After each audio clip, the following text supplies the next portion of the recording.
So a cikin wannan channel muna tattaunawa dangane da bayanai wanda suke da alaka da wayar Android ko computer. So a cikin wannan tutorial na yau za mu tattauna kan bayanai a kan wayan Android, wato wasu sirrika guda 4 ko sama da haka a kan wayan Android. Daga cikin abin da za mu tattauna akwai abin da ake cewa magnification.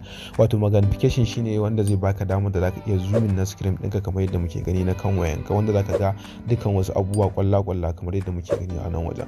So idan ya kasance kana da sha'awar sa wannan magnification din akan wayanka na Android, abin da zaka yi shine direct zaka je setting na kan wayanka kamar yadda yake a nan wajen. Bayan ka je ka zaka duba zuwa kasa, zaka duba accessibility kamar yadda yake a nan wajen. Zaka yi enable na accessibility. Wasu wayoyin ya kasance zaka iya ganin su a nan, wato zaka iya ganin setting din a nan. Wasu wayoyin kuma dole sai ka shiga cikin setting din wanda shine zai baka damar da zaka gani. To wannan wayan dole sai ka shiga feasibility enhancement kamar yadda yake a nan wajen, wanda in kai enable ka shige shi shine zaka ga akwai option kamar yadda yake a nan wajen. So zaka duba daga kasa akwai magnification kamar yadda yake a nan wajen. Zaka taba magnification wanda shine zaka ga akwai option guda biyu kamar yadda muke gani. Akwai triple tap screen to magnify shine wato wannan wanda muka yake enable akan wayar mu, wato wanda zai bamu damar da zamu ga rubutu ko zai bamu damar da zamu screen zamu zoom in na screen din kan wayar mu kamar yadda muke gani a nan wajen.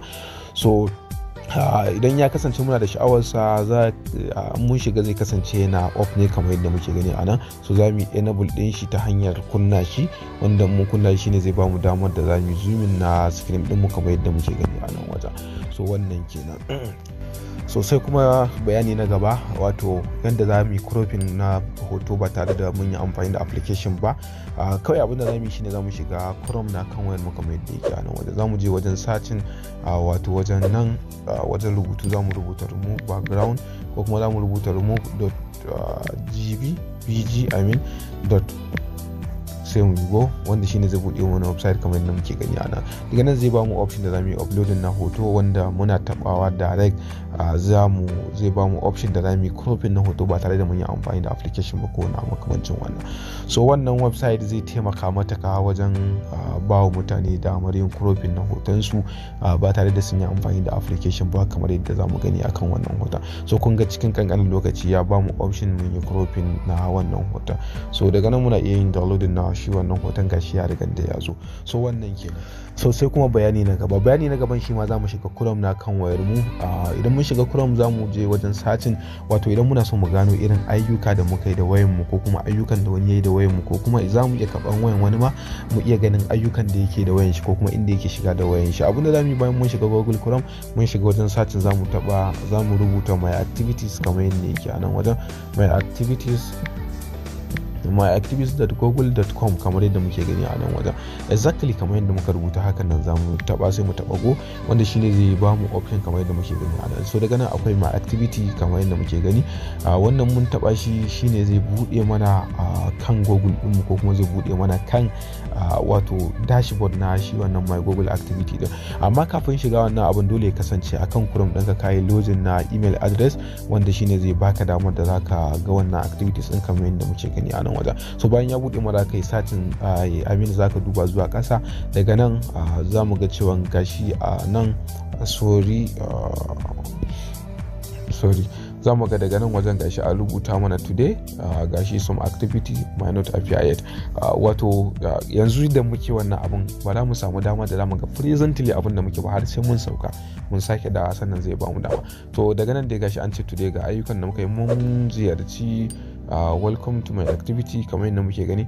Daga nan wajen ga satin mun yi my activity. So daga kasan nan kuma akwai wasu abubuwa guda 3 da muka yi yau, wanda shi ma mun taba za mu gani. So ga wayannan kuma su ma dai duk wannan abubuwan mun yi ayyuka da su kamar yadda muke gani a nan wajen. So my activity dai zai baka damar da zaka iya bin diddigin ayyukan da aka yi da waya kamar yadda muke gani a nan wajen.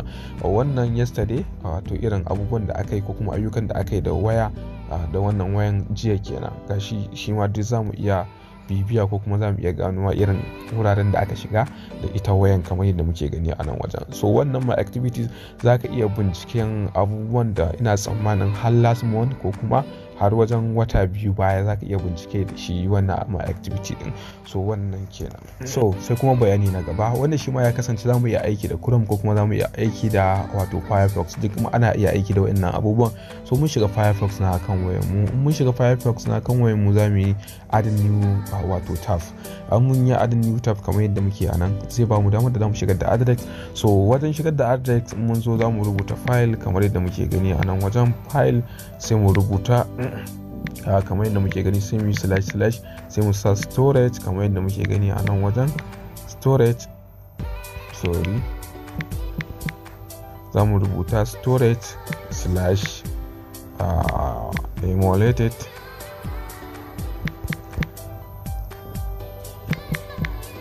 slash shi ma sai mu rubuta o. Wato wannan zai ba mu dama da za mu iya biyun na kan wayar mu ba tare da mun shiga file manager ko mun shiga wani application ba.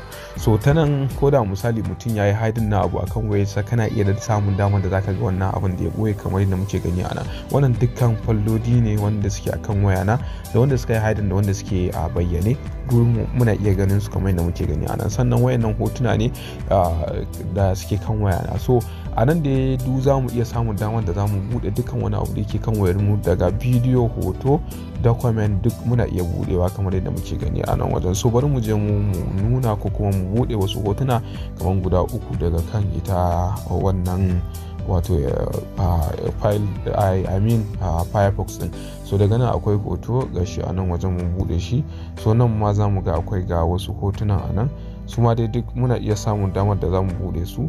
So ga wani a nan, sorry wannan zip ne, ga wani image a nan, shi ma muna iya samun damar da za mu buɗe shi.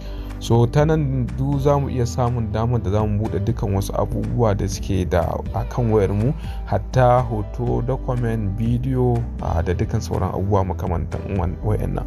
So ire-iren wayannan abubuwa za su ci gaba da zuwa muku akan wannan channel na Arewa Teach mai albarka. Fata dai ya kasance an yi subscribing da kuma taɓa ƙararrawa, domin hakan shine zai baku damar samun dukkan tutorial ɗinmu a kowane lokaci da muka ɗaura. Kada a manta a taɓa like da share da comment. Idan akwai abin da ba fahimta ba ana iya tambayar mu a wajen comment box ko kuma a shafinmu na Arewa Teach a Facebook.